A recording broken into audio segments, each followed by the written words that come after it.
Just as a way of introduction, Elizabeth Garrett, Provost Garrett, was appointed as Provost and Senior Vice President on October 28th of 2010, just a few months ago.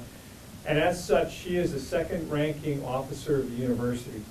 And in this position, she oversees an amazing number of people and organizations. She oversees the USC College of Letters, Arts, and Sciences, the Keck School of Medicine, 16 professional schools, divisions of student affairs, libraries, information technology services, research, student religious life, and enrollment services, and she's a law professor. I hope this isn't too overwhelming to you. It's already overwhelmed me, yeah. You've got 37,000 students, 3,300 faculty, and a grand total of 22,000 faculty and staff. I counted them up before this morning. So,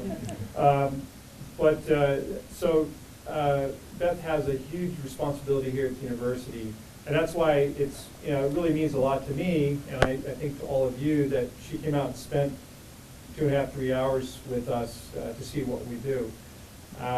And with that, I would like to welcome you, and thank you for coming out. Thank you. Thanks, Randy. Thank you. I learned today that in addition to all of those students and faculty, I have a number of virtual humans in my jurisdiction, so I'm excited about them. They behave better, I think. I'm really excited to be here today with you all. When I first started working with Max in the Provost's office, when I was the Vice President of Academic Planning and Budget, one of our very first trips with Max as Provost in his first year was to come to your old offices, and I really saw some of the remarkable things you did then. Became a big fan of what you do. That has increased throughout the years as I see the collaborations that you're responsible for with so many of our entities on both campuses and throughout our many areas of influence. I will also say that I had really looked forward to being here, as Randy knows, when you opened these offices. I'd been planning about that. I'd helped in my past incarnation in figuring out how to budget well this. We work with Cheryl. And then they named me Provost that day, I believe. And I had to do a lot of things on the other campus, so I talked to Randy, and he said that I could come out and spend time with you. And although I missed that, this has been really a special time because I've been able to be here with your researchers, with your students, see what you've done, and I get to talk with you a bit today. In the book, The Rise of the Creative Class, urban theorist Richard Florida writes, "Creativity flourishes best in a unique kind of social environment, one that is stable enough to allow continuity of effort, yet diverse and broad-minded enough to nourish creativity in all of its subversive forms." I think that describes a university. I suspect it describes ICT from what I've seen here today. The university is a durable institution, one that lasts past countries, past generations, past any of us. It is committed to a set of academic values that allows intellectual ideas and creativity and collaboration to thrive. But it does so in an unstructured enough environment that we really can get all the benefits of creativity. It also does so in an environment where all the disciplines are in close proximity, so that someone from the engineering school can work with someone from the social work school, can work with someone from the cinematic art school, can work with us lawyers every once in a while to produce things that none of us could produce on our own. I know many of you are interested in the new goals and objectives of USC's new leadership of the President Nikias, and I mean, in some way you have a sense of our vision because we've both been working in similar roles over the past 5 years, but it is a great pleasure for me to be able to work hand in glove with Max Nikias, who I think is truly one of the best, if not the greatest academic leader in the country or the world, and to have an ability to work with my colleagues in the faculty and with our students to propel the institution further. And what I'd like to do today is to share with you some thoughts on 4 different but related topics: on our initiatives to recruit more transformative faculty here to USC, on our continuing focus on academic excellence and PhD programs, and a renewed focus on our postdoctoral programs, on reinforcing our infrastructure for research success, and finally on formulating our new strategic plan, a process that's underway now in which I hope you will all be involved. Transformative faculty. Well, I think all of us see the effects of transformative faculty at the campus. I've certainly seen the effects of transformative faculty here today. You see it throughout the university, from the multi-school group in health economics to the scientists who are working in immunology and microbiology, seeking a better understanding and treatment for hepatitis C, AIDS and influence, from the cluster hire in marine biology that led to a $25 million science and technology center in deep ocean life, to the amazing work that our creative writers and artists do throughout our university. My view is that transformative faculty are catalysts for intellectual and creative energy. And just to give you one sense of what we mean by transformative faculty, let me describe a group that you may have heard about. They used to be out here with us. I live in Santa Monica, so I think of myself as a West Sider like you guys. The group that we recruited from RAND just about a year ago in health economics and policy. I don't know if you all followed that, but we were able to recruit Professor Dana Goldman from RAND together with 3 of his colleagues, and they now form the nucleus of the Leonard Schaefer Center for Health Policy and Economics at USC. It's a joint center between our 2 campuses, the Health Sciences campus, the School of Pharmacy, and the School of Policy Planning and Development, but involves researchers from all over the university.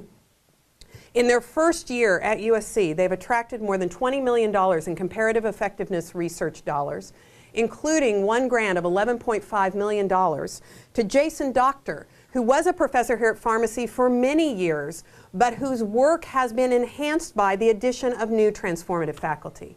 In addition, you may have noticed we added our 3rd Nobel Prize winner to our faculty, Daniel McFadden, who received his Nobel Prize for work done when I was at Berkeley, is now working with our health economics group to think about decision making when it comes to health decisions. That's what I mean by transformative faculty. All of us derive benefits, whether it's undergraduate students, PhD students, other professors, from having this kind of energy on campus. But I know you know that because I saw today that kind of energy as I visited both of your locations here on the West Side, and I saw the interaction between faculty and students and postdoctoral students and with each other.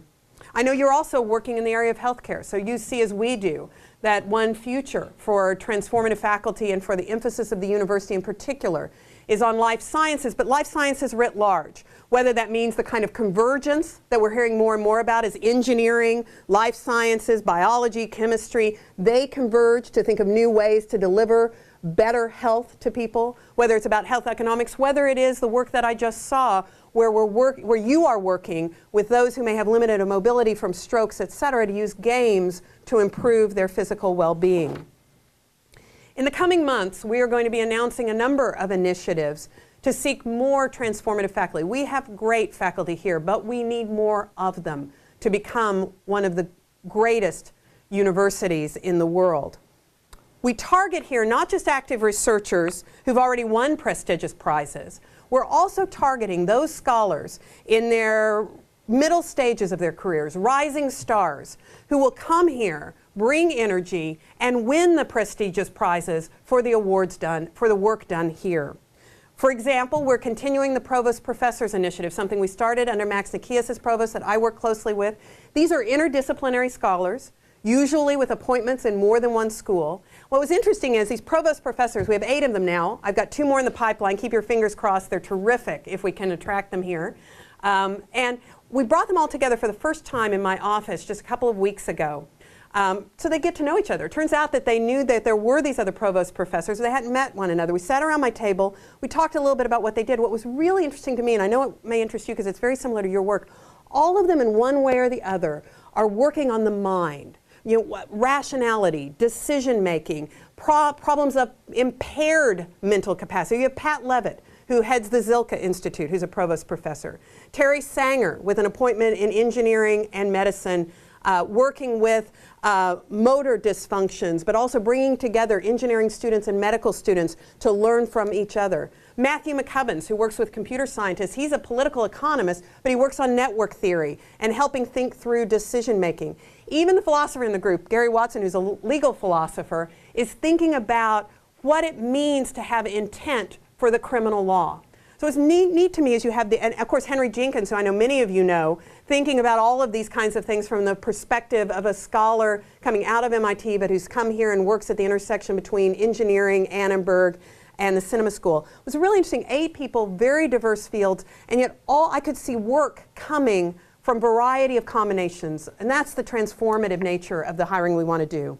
We'll continue, of course, to hire with diversity in mind. That's so important, diversity on all dimensions.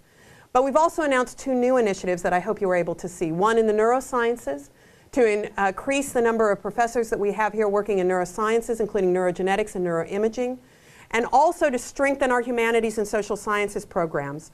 And there, if you notice the announcement, what we're looking for is not just transformative scholars, but we're looking for each of the departments or programs a plan for excellence. How does hiring this faculty or this group of faculty work together with your very rigorous plans for graduate PhD training, as well as the work of your existing faculty, to propel a department from, say, 17th or in the top 20 to within the top 5, to the national and international leader? We will continue to work on more of these initiatives. And of course, we're encouraging all the deans to work in their own schools and together to hire transformative scholars within their own schools. Now, I think one way in which transformative scholars make a big difference is in the education of our students at all levels, but in particular PhD education and postdoctoral education. And let me talk for a few minutes about that. As you may know, under the leadership of then Provost Nikias, I worked closely with, at the time, our Vice Provost for Graduate Programs to really increase our focus on PhD programs. USC's rise during President Sample's years focused a lot on the undergraduate quality, and it's responsible for our rise into the top 25, for example, in US News. Not that we ever pursued that single-mindedly, but we did the right kinds of things that could be identified by that ranking service, and I think it reflects how excellent our education is. But that focus is largely on undergraduate education. When Max and I began to work in the Provost's office, what we wanted to do was have that same strong ascent for our PhD programs, some of which were already top programs, but many of which were on the cusp of that. Now, how do we do that? Well, we've had a data-driven process. As many of you may know, we now have data portfolios on all our PhD programs that we keep rigorously. We focus on the qualities of the incoming PhD students. We focus on the characteristics of the program, making sure that students are progressing as they should, that if they've picked the wrong thing, that they move into a new direction early, not after they've been here 8, 9, 10 years. And we look at their placement. How are they placing? Are we putting our students where we want them to have the impact on research in the academy and in other institutions? We quadrupled our central resources for PhD Provost Fellows, which are the very top PhD students. And if you add into that the Annenberg Fellows, which is another PhD program, we increased our resources by 9-fold, directed at the central level to PhD education. So for example, last year we made 224 offers for Provost PhD Fellows, 93 accepted for a yield rate of 42%, which is much higher than we've ever had in the past. And we accepted students from schools like Harvard, Yale, Princeton, Stanford, Cornell, Berkeley. We administer this program on a competitive basis centrally so that we target the resources to the best programs with the best faculty, attracting the best students. That's how you improve PhD programs. Targeted, intense scrutiny on the quality of the students, the quality of the faculty, the quality of the programs. The Annenberg Fellows, which you know are about 100 annually, some are master's students, but most are PhD students. 62 PhDs accepted our offers last year for the highest conversion rate in our history. We're soon going to have placement data on these Provost PhD Fellows that we've attracted over the past 5 years. They're going to be getting out into the market over the next year or so, and we're going to be looking at that very closely to see where we've succeeded and where we need to pay increased attention. We're now, in my administration, expanding our focus to postdoctoral students, who, as you all know, are the real engines of research and are an important part of any top research university. It's long been the case that postdoctoral students are important in the sciences, but it's now increasingly true throughout the academy as the sort of professionalization structure of academic training changes to include postdoctoral education now in virtually every discipline. These are researchers that we can mentor, researchers that we can help shape, researchers that we can help ensure succeed. The very best may stay here. Those that go other places, though, leave knowing about USC. And they will then send us their best PhD students. They'll send us their best assistant professors, and they'll consider coming back here later in their careers. So Michael Quick, who's the Executive Vice Provost, someone you may know, neuroscientist from the college, has been working with Randy Hall, the Vice President of Research, to create a culture for our postdoctoral students. We focused on the conditions of their employment, but now we want to focus on the culture of professionalization, a culture of a group of people working together towards shared objectives. We also need to increase the number of our postdoctoral students. We simply do not have enough to do the kind of job a top research university must do. We need more training grants, and my office will be focusing on partnering with the schools in the search for those training grants. We have a very small number of postdoc students relative to our faculty. If you look at the other schools whom we consider our peers or our aspirational peers. The ratio of postdocs to full-time faculty at Stanford, 0.92, Duke, 0.72, Columbia, with a comparably sized faculty ours, 0.61, UCLA, 0.42, us, somewhere between 0.1 and 0.2. So we need more of these, but we're not sure because it's also hard to count them right now. We're trying to figure out where all of them are. They have different classifications. We've also encouraged postdocs where they haven't ordinarily been found. So I announced a program in my first week as provost of the Provost postdoctoral fellows in the humanities and the humanistic social sciences. Just to give you a sense of the demand out there, we have 8 positions. We have now 895 applications for those positions. So we will get the very best people, but it gives you a sense of what the demand is. What about the infrastructure? We get these great students, these great faculty in. What kind of infrastructure are we providing them to ensure success, which is what we want to do? Well, as you know, we've already undertaken, under the leadership of President Nikias, I think it was one of his first announcements when he took office in August, we've undertaken a major overhaul of the Contracts and Grants Administration, moving it where I think it belongs to the Vice President of Research in the Office of the Provost, so that it is driven by academic values and so that it understands the service orientation to the faculty and our students that it is designed to have. We are simultaneously upgrading the electronic record-keeping system so that departments will more efficiently aid faculty and researchers in their pursuit of outside funding. Our focus is on service. And you know that, I think, because you have an excellent contracts and grants administrator here. And we have a task force. I think Cheryl sits on the task force to help Randy have a sense of ways we can ensure service and output. And I think we can look here to a model of how things work very well, and I appreciate that. What we're really trying to do there is what we've done in so many areas of Randy's office. Think about our Office for DC Research Advancement. Some of you may be familiar with that because you've worked with the people there, Steve Molden and his team. One of a kind. It's a one-of-a-kind place. Now, partly it's because we have one-of-a-kind people there. We have these amazing people who have these connections and this energy and this vision. Since we opened the DC office, it's been responsible for obtaining more than $213 million in awards that we do not believe we would have gotten but for the DC office. Now, it takes also great faculty, great ideas, great proposals, but the DC office was able to make connections or put people together or identify possibilities that we don't think we would have been able to do without that office. 276 proposals have been submitted through the office for a success rate of 30%. In part, it's been responsible for things like the Byrne Bioinformatics Award that Carl Kesselman received for $22.2 million. For our CTSI, Clinical Translational Science Institute, for more than $56 million, the only one in the Los Angeles basin that then opens up further opportunities for research. We're responsible for some of the comparative effectiveness work. Responsible for a $16 million award to David Agus and collaborators from the National Cancer Center. He's collaborating with Danny Hillis, who you may know from the engineering school, but he's also responsible for getting us our second Nobel Prize, Professor Murray Gelman, who's now a professor on our faculty. Why? Because he wants to work with our researchers working in this area of cancer research. As many of you know, the Stevens Institute continues to focus on putting ideas out into the world. One place we're going to work on in the USC Stevens Institute is a renewed and increased focus on startups. Patents, licensing, all of that's very important. But what we think we can do in a particularly effective way is helping our faculty think about how to start up new companies.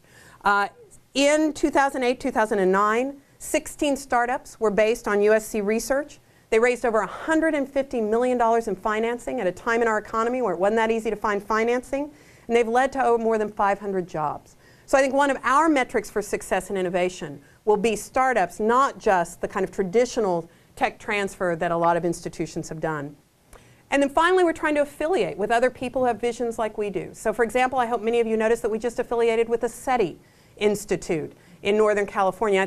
I will tell you that one reason SETI was eager to work with us is because they visited you here at ICT.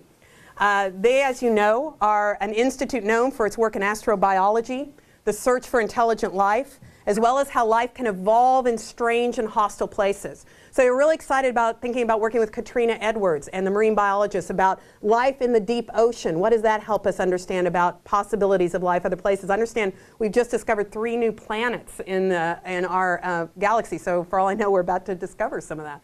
They want to think about how they can take the technology that you create to help them get the word out about the work that they do to students and think about STEM training through that technology. They have access to, as you know, telescopes, to systems engineers. It's going to be a really terrific affiliation, I think. They've long had funding from government sources like NASA, and I think they see a powerful collaboration where their professors could come, where their researchers, in some cases, could come and teach here, and we could send students there.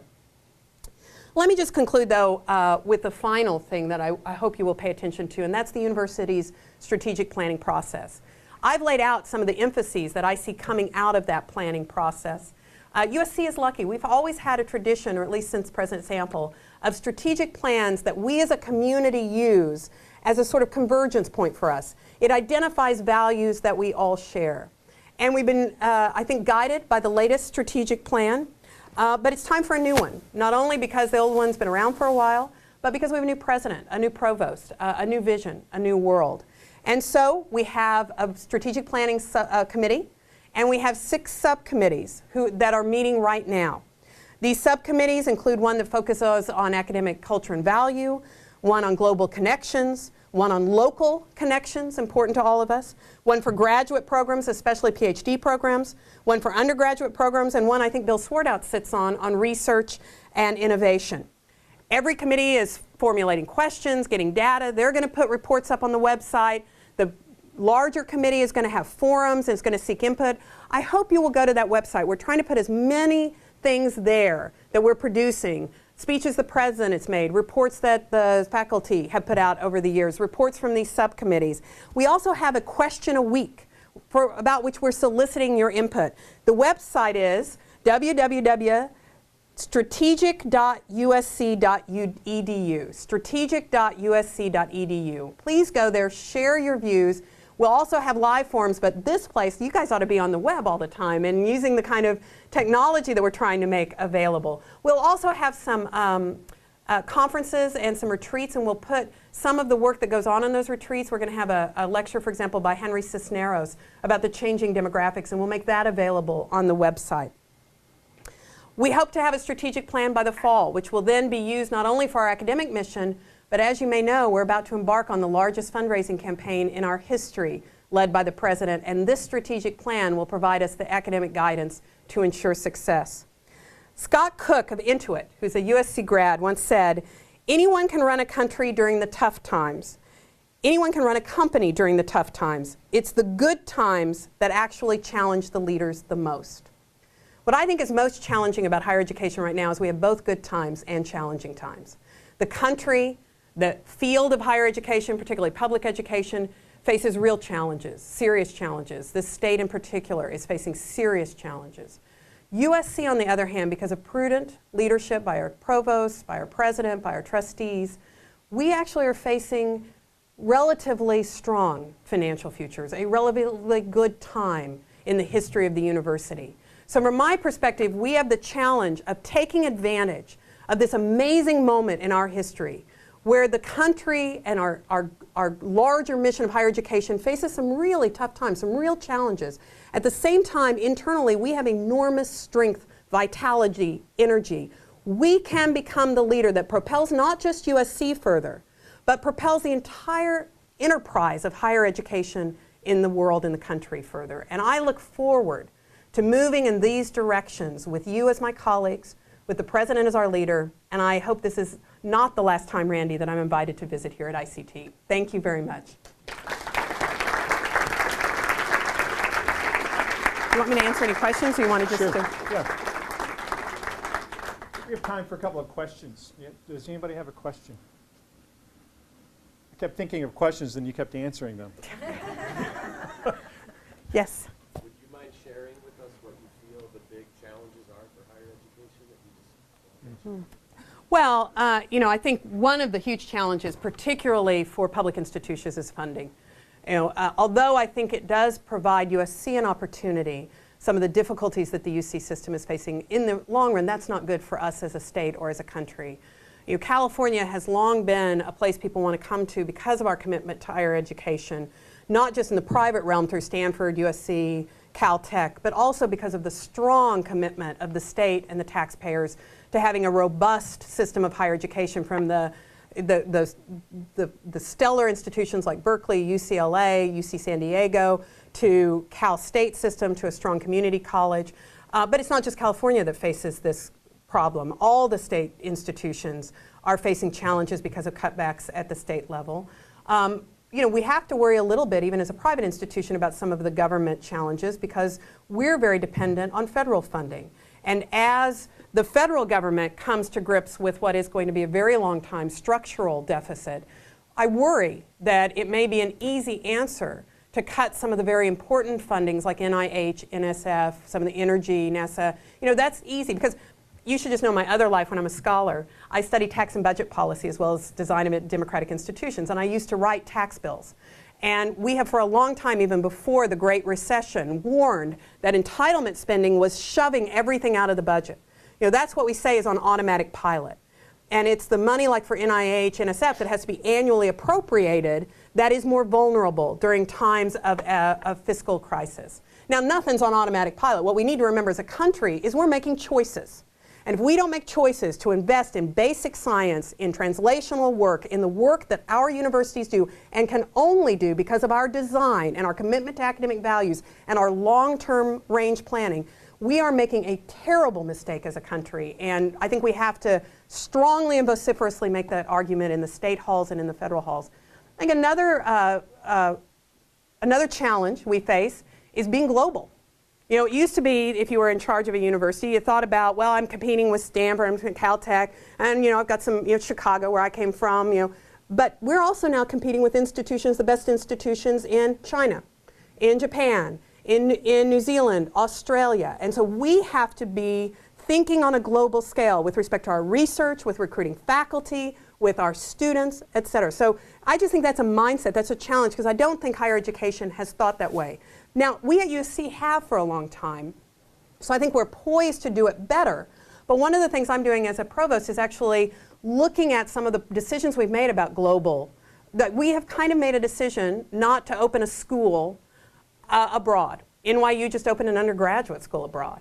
Others have medical schools, et cetera.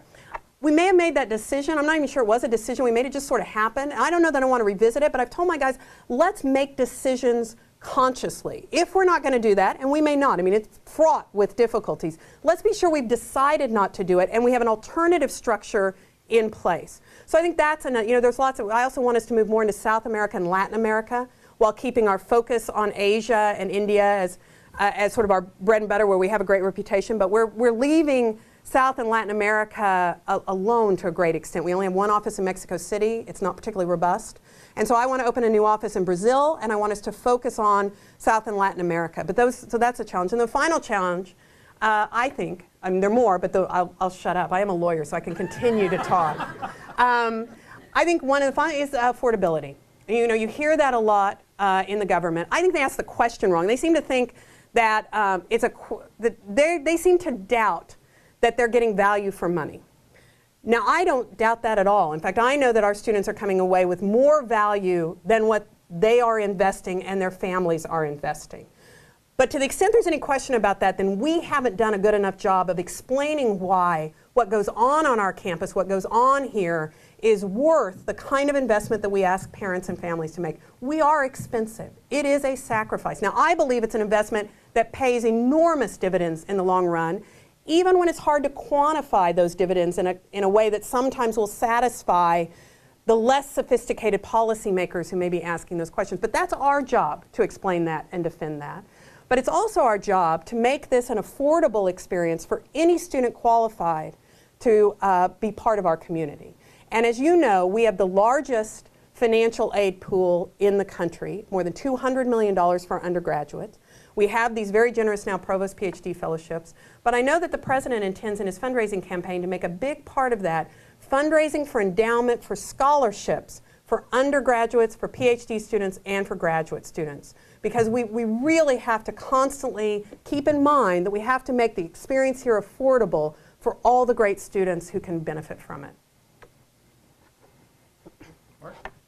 I'm curious, so you manage more than 50,000 people. You started to talk about creativity in its subversive forms. Yeah. How do you remain sensitive to and weigh properly subversive creativity when you have to use metrics and systems to keep track of stuff? Well, there are lots of different ways I do that. I try to get out of the office a lot and come see people, So I visited the Annenberg School just recently to see the Innovation Lab and some of the really neat, and they're of course building a new building thanks to the generosity of Wallace Annenberg, and we're going to make that as a high-tech a building for journalism and communication as possible. But I try to get out. I was just at the music school and saw they have some really neat, they've got a studio now, a virtual studio, where they can have people rehearsing from 3 or 4 different parts of the world, right? So one way I try to keep, I am at base a scholar. My last article, let's hope not forever, but at least for a while, about decision making in the initiative process just came out. So for me, part of the great joy of this job is actually getting out and seeing our scholars and our students at work. And I think that kind of helps me keep that notion of subversive and creative and all the kind of excitement of that going. Having those provost professors in my office and watching those connections get made, I left there just jazzed. The only thing I was disappointed about is I can't write some papers with them right now. They'll have to wait for me a little bit. So I think that's one way you do it. I try to also design different ways that I interact with my guys. So for example, we have cabinet meetings, and those are kind of formal, et cetera. But I also will get a group of my team together, a small group, and we'll just say, so now innovation undergraduate education. We're going to talk about that for 2 hours. And I want people just to throw things onto the table. And even if they're crazy, we'll move in different directions. But it's a completely free-flowing thing. We do that sometimes just with the people in the provost office. Sometimes I invite in other people. Often it's with a few deans. We're trying to use a lot of our established groups. Like we have a research council with a lot of our deans of our research active schools. We've moved that format from more of a kind of here's some information, you give us some information, to here's a topic. Let's what about how do you allocate space in a world where you want to encourage people to do research, you want to put the right incentives, but you also don't want people to have too much uncertainty. You want them to have some kind of stability. So we throw that out and we all kind of riff off of it and see where we come up. And that for me has been the way I kind of try to keep the elements of creativity and innovation alive. I am also a student of bureaucracy. As a tax and budget person, I study bureaucracies, and I always tell people that allows me to know when bureaucratic organizations can facilitate great change, and when, as they often do, they stand in the way of great change. And I'm extraordinarily comfortable about getting rid of bureaucracies that stand in the way of great change.